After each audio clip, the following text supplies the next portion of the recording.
Assalomu alaykum, rahmat. Nima deganim? Assalomu alaykum, rahmat. Assalomu alaykum, rahmat.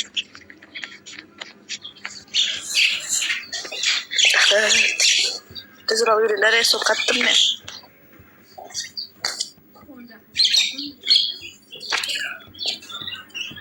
Bizni sevgimiz boshqacha.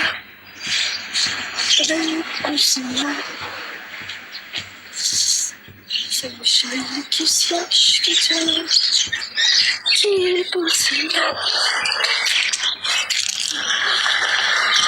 çok.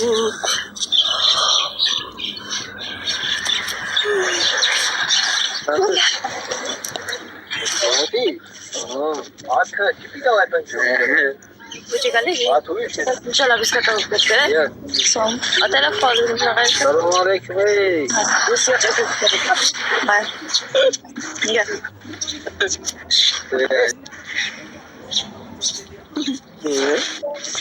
Ana gelmedi. Nerede Lisa yuşaydı. Nasılsın? Nasılsın? Tugönaz Lisaga yuşaygan. Kimga? Lisaga. Kim o Lisa? Tulki degan. Bilmadim. Men shu basharam to'playman. Bilormang basharam. Ketyapsizlar, zemlaklar. O'sha kimni qarang, o'sha kimni ko'rsatamiz. O'sha kimni ham biling. Hayır. Akalar, padrishka kim ko'rib keldingiz? Davron aka. Kim ko'rib keldingiz? Paddeshga qivoramizda zemlaklarni, ya boshqa kimni qilamiz? Shuda padarkadan tashlang. Chaqilladi. Adingizni aytingchi siz. Ana aydisi. Men aydim qani Samiyamni. Bu sizga u aytibdi-ku. Yo'q, mana naman geldi. Paddeshga qivoramizda. Siz so'ramadingiz-ku. Aka meni padishga qivoring, men o'zimga podpiska tashib qo'yib podpiska. Bo'ldi. Podpiska tashing. Instagram aytsinlar paddeshga qivoram. Instagramga emas. Instagramim ulangan akamga. Kechga. Ha.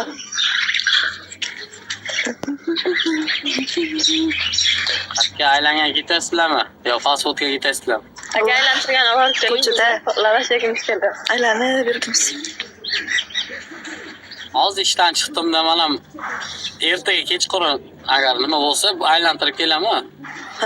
Qayerda o'zi bu? O'zbekistondamisiz? Chortoqdanman, Chortoqdan. Zarardan O'zbekistonda, Chortoqdan. yubormoqchimsan. Ha.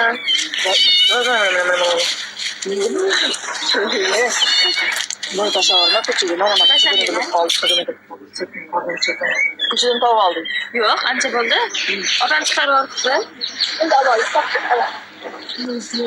uyda bolalar ko'p-da, ushlab o'ldirib qo'ymasdan. 5 ta bola bor uyda. Tamam. Bizni sevgi